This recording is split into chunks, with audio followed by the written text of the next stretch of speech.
Today our lesson is about future tense, but before explaining its details, please answer these questions. What are you doing this weekend? What are you going to do when you finish school? Where will you live when you are 30 years old? Of course, you cannot answer using simple present or past tense verbs because the answer of these questions will happen later on. So, what should we use? We should use the future indefinite tense. The simple future is used to refer to actions that will take place after the act of speaking or writing. For example, I shall play, he or she will play. When can we use the simple future tense?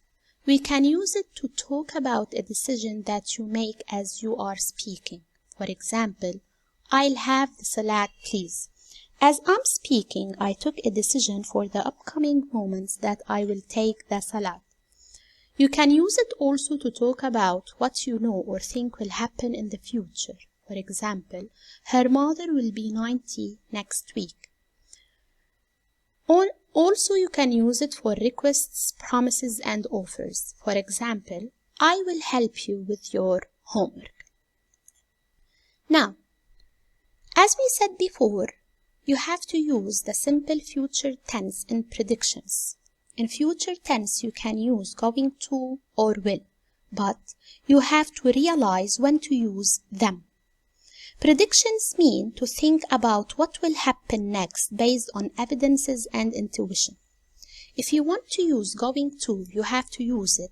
In predictions based on evidence, we can see the future in the present. We see things coming. There is present evidence. Look out, you are going to break that glass. I can see it now. However, will, you can use it in predictions based on intuition. We think or believe things about the future. For example, do not give him your watch. He'll break it. I think because I know him, and maybe he's irresponsible. Another example about will that we can also use for promises. I promise I will bring the book tomorrow. Also another example about going to. Because there are thunder and lightning, we predict that it is going to rain. Now let's learn about how to form a sentence with will. First, you have to start with the subject, then will plus the verb. For example, I will help him later. I is the subject, then add will, then you have to add the verb without any addition, then the rest of the sentence. Formation of sentence with going to. As before, you have to start with the subject, the helping verb am is are, plus going to plus the verb. You are going to meet her tomorrow. You is the subject, you takes are the helping verb, plus going to, plus the verb, plus her tomorrow is the rest of the sentence. Kinds of sentence with a future tense verb. We have three kinds of sentences. Affirmative sentence without any addition. Ravi will play. We are going to use will. Negative sentence.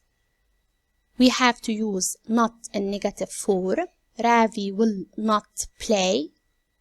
Interrogative sentence, question form. Will Ravi play? You have to put will at the beginning of the sentence. And of course, don't forget to put the question mark at the end. So will should precede the subject. When we talk about two events in the future, we can use one sentence with the future time clause. A future time clause may begin with after, as soon as, once, or when. These time words come before the earlier action. What do you mean? I'm going to give you some examples in order to understand more. After I finish my homework, I'll go to bed. As soon as I finish my homework, I'll go to bed. Once I finish my homework, I'll go to bed. When I finish my homework, I'll go to bed. What do you notice about the verbs in these sentences? The verb after the time word is simple present even though it will happen in the future. يعني the first part we use the verb in the simple present tense, and in the second part of the sentence we have to use the future tense. The verbs after the time words after, as soon as, once, when should be in the simple present, while the second verb should be in the future tense. Hope you enjoyed our lesson.